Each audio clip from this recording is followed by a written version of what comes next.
repeated to Herod, Herod could not really deny the accusation. He could only really move to suppress John, and by doing so, suppress others from talking about his indiscretions. Keeping John alive reinforced the message that no one else should be speaking unkindly toward Herod.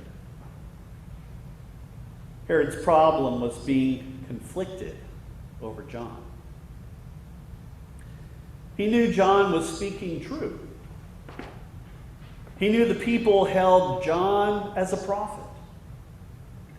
He understood John to be a prophet.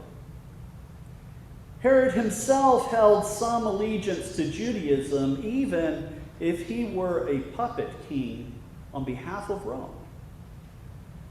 Following the tenets of Judaism might not have been overly important for him, but he still felt the weight of directly opposing Yahweh.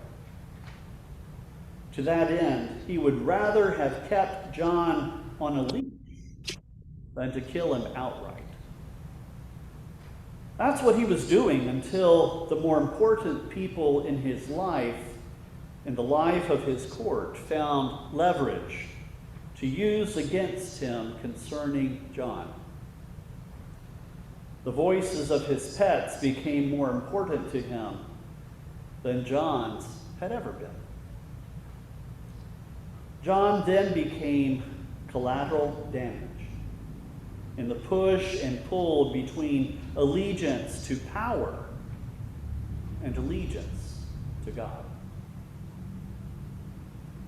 Just as Jesus taught us that no one can serve two masters, Herod could not listen both to his trophy prophet and his courtly pets, his courtly power.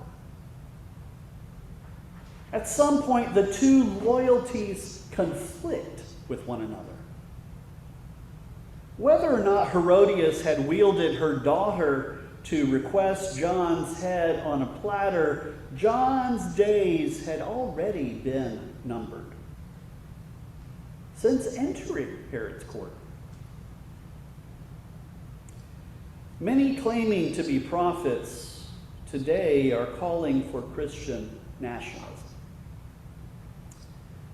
Unlike John, aren't they more akin to political prophets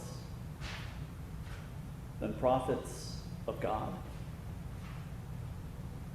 Prophets courting power rather than love, humility,